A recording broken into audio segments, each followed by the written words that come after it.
to learn how to subtract with base 10 to 80. Let's start with an example like 16. Subtract by 0.7. 0.7 will give us two things, first base and second thing complement. Number between 1 to 9 we take base 10, our number 0.7 comes between 1 to 9, we take base 10. For base 10, we write 1. For 7 complement we just subtract 7 from 10, and we get 3. We write 3. We apply the formula less the base, add the complement. Now we less the base, so 1 minus 1 equal to 0.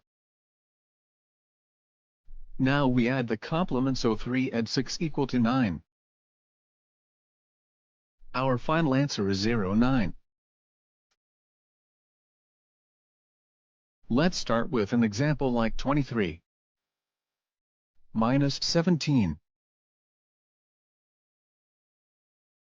17 will give us two things, first base and second thing complement.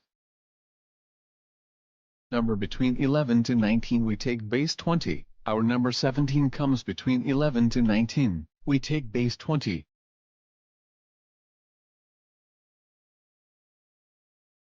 For base 20, we write 2. For 7 complement we just subtract 7 from 10, and we get 3. We write 3.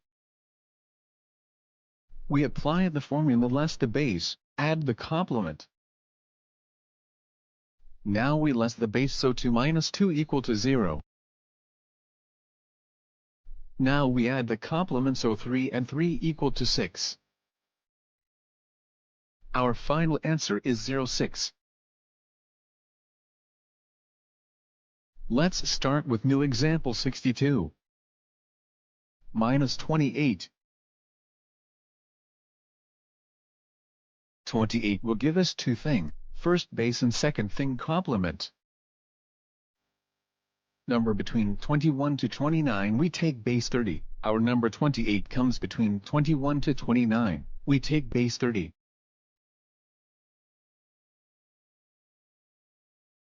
For base 30, we write 3. For 8 complement we just subtract 8 from 10, and we get 2. We write 2. We apply the formula less the base, add the complement. Now we less the base, so 6 minus 3 equal to 3. Now we add the complement, so 2 add 2 equal to 4. Our final answer is 34. Similarly, you can apply the same method for remaining base 40, 50, 60, 70, 80.